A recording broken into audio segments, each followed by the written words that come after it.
Hi there, Math D, lesson 24.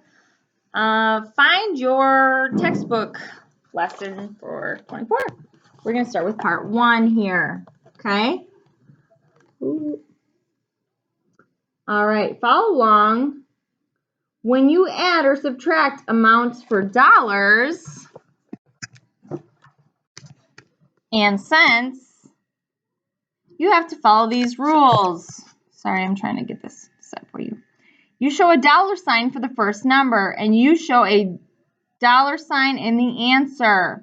You make sure the decimal points are always lined up. The first problem shows the right way. The other problem has the same values, but it is wrong. The decimal points are not lined up. To keep the decimal points lined up,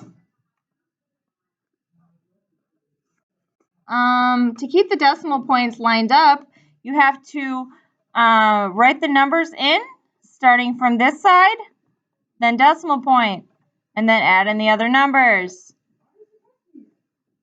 All right, your turn. Go ahead and look at part 1's problems down here. We're going to rewrite these as column problems, okay? We're going to make sure that our decimals match up. Okay, so our first problem, $9.24. First, I start with a money sign.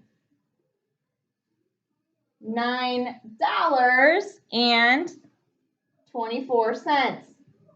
I'm subtracting, so I'm going to put a subtraction sign. And I have just .83. Okay? Don't have any dollars, but you notice my two decimals are lined up. Okay?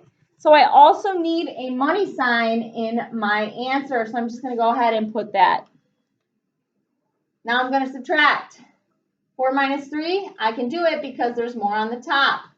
4 minus 3 is 1. However, next column, 8 is on the bottom, 2 is on the top. There's more on the floor, so I have to go next door and borrow. 9 minus 1 is 8. So now I have 12 minus 8. 12 minus 8 is 4. Okay. Then next is my decimal. I'm going to bring my decimal down. Okay. So you have now 3 in a row. And then I'm going to solve my last column, which is just 8. Bring it down. So $9.24 minus 83 cents is $8.41. Problem B is a little bit different. They have 3 sets of numbers. Okay? So I said when you add, you can always add, it doesn't really matter if the big number's on top or on the bottom. For the purpose of this, I'm just going to go for the first number, second number, and third number. I'm going to try my best to line them up. So first you need a dollar sign. All right, so my first number is $8.75. Okay? I don't have to write more dollar signs. I already have one in the problem part, okay? I will put my other dollar sign in the answer. All right, so then $20.03. Making sure that my decimals are lined up. And my last one, $6.09. This one I am adding, so I'm going to put my addition sign. Okay, first thing I like to do, get that money sign out of the way. Get that written down in your answer so you don't forget it. You're working just like a regular addition problem. You're starting over here. 9 plus 3, 9, 10, 11, 12, plus 5, 12, 13, 14, 15, 16, 17. 7 down, carry the 1. I just have 0, so 7 plus 1 is 8. Okay, now I did those 2 columns. What do I have to bring down? My decimal. Now I have 8, 0, and 6. So I'm going to do 8 plus 6. 8 plus 6 14. 4 down, carry the 1. 2 plus 1 in this column is 3. So all of these totals added together is $34.87. You are going to have more problems in which you have to line up those decimals. Don't forget, that is very important to have those decimals lined up, or you won't be able to solve it appropriately. All right, let's see what's next. We're going to find part 2.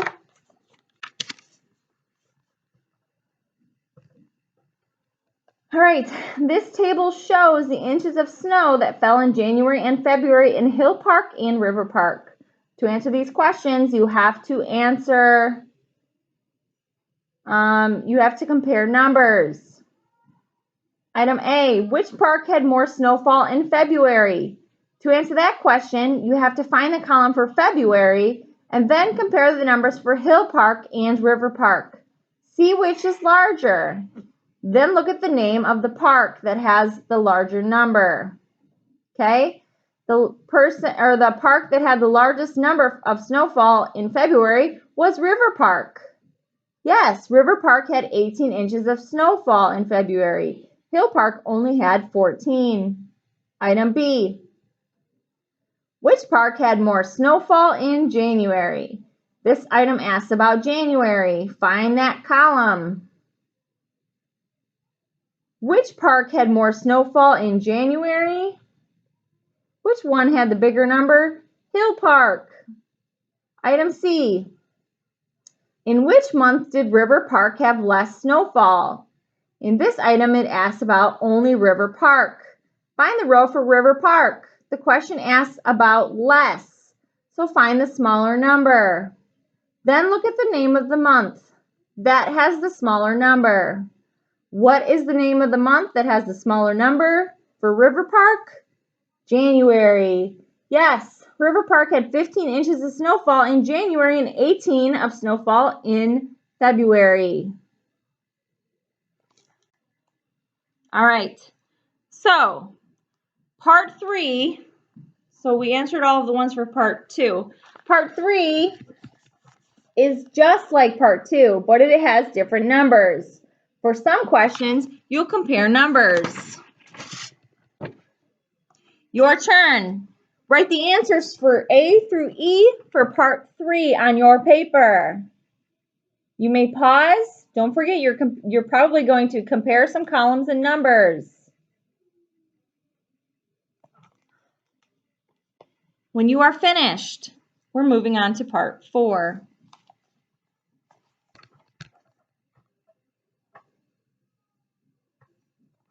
All of these fractions have a bottom number of 2. Some of the fractions equal whole numbers, others do not. Remember, start with the bottom number. If you cannot multiply by 2 by a whole number to get the top number, that fraction does not equal a whole number. Fraction A. Can you multiply 2 by a whole number to get 11? No. So do I have to write A? No. 11 halves does not equal a whole number. Fraction B. Can I multiply 2 by a whole number to get 6? Absolutely. So I can write B down. 2 goes into 6 3 times, so you're going to write a fraction. 6 over 2 equals 3. Your turn. Copy each fraction that equals a whole number. Do not copy the fractions that don't equal whole numbers. When you are finished, we're moving on to part 5.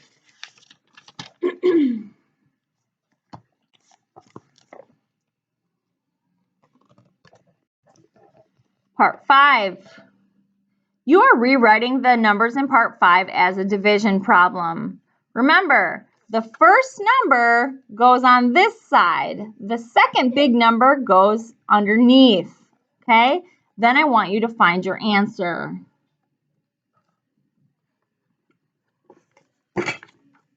Part 6. I'll read what it says in the box. Follow along. If you know that one value is more than another value, you can put those values in a number family. Here's a sentence. 14 is more than 11. 14 is more, so it's the big number. 11 is one of the small numbers. We write it closest to the big number. You can see the family. If you know that one value is less than another value, you can put the values in a number family. Here's a sentence. 24 is less than 30. For that kind of sentence, the bigger number is which number? 30. So which is a small number? 24. You can see that family. The 24 is the small number.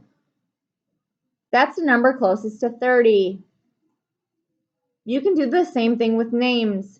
You write names above the number families. Here's a sentence. Pile M weighs more than pile R. One name for the big number is pile M. So you write M above the space for the big number. What do you write for the small number? Pile R. You can write an R in the space just next to the big number. You can see the number family with the names for the piles. Here's another sentence. Jan is shorter than Fran. Which name is the bigger number?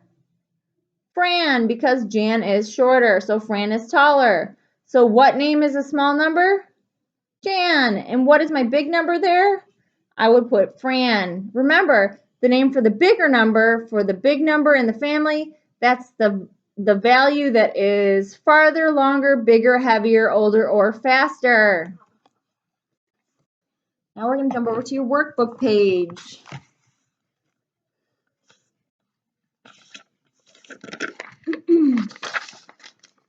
All right, we have some number families that look like this. Sentence A. J is less than M. There are two lines in this number family. One is over the big number, the other is over the second small number. With the name for the small number and the name for the big number, write them in. Okay, so let's do it over here.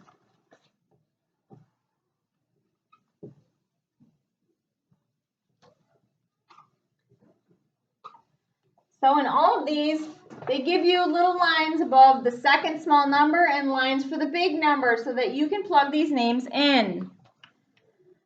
All right, problem 1. J is less than M. So that tells me that M is my bigger number. So I'm going to put M as my big number. And if J is less than M, then J goes there. We're not solving anything for these problems. We're just putting the names in on the family number line. B, Rita is heavier than Paula. So if Rita is heavier, then Rita's my big number. Rita. And then Paula is one of my small numbers. Problem C, Peter is taller than Jan. So whoever is taller, bigger, faster, stronger, they're the big number. So if Peter is taller than Jan, Peter goes at the end of my arrow. And Jan is my small number. All right, problem D. I want you guys to try that one on your own. Listen, Wes is younger than Julie. Wes is younger than Julie. Whoever is older is your big number. Whoever is younger is your second small number. All right. When you are finished, go ahead and find part 2. You're going to write fractions for whole numbers. Look, this time we even have 1 going up. Remember, you start by writing the bottom number. That number is the same for all the fractions on the number line. The bottom number tells how many parts are in each unit. Then you figure out the top numbers. The whole numbers on the number line tell you how to do that. If the whole number is 3, then you multiply the bottom number by the big whole number on the top to find the number on the top of your fraction. Okay, number line A. How many parts per unit in number line A? 1, 2. So my bottom number is 2. So I'm going to write 2, 2, 2, and 2. find my top number, I'm going to take my bottom number, which is 2, and multiply it by this top whole number. 2 times 1 is 2. 2 times 2 is 4. 2 times 3 is 2 times 4 is. Go ahead and complete the rest of those on your own. I want to see how you do with that. The rest of this lesson, parts 3 and 4, are independent work. 3, you're dividing to find your middle number that's missing. Part 4 as well. When you're finished, you have some independent work in your book. When you are all done, you may go ahead and submit to your teacher.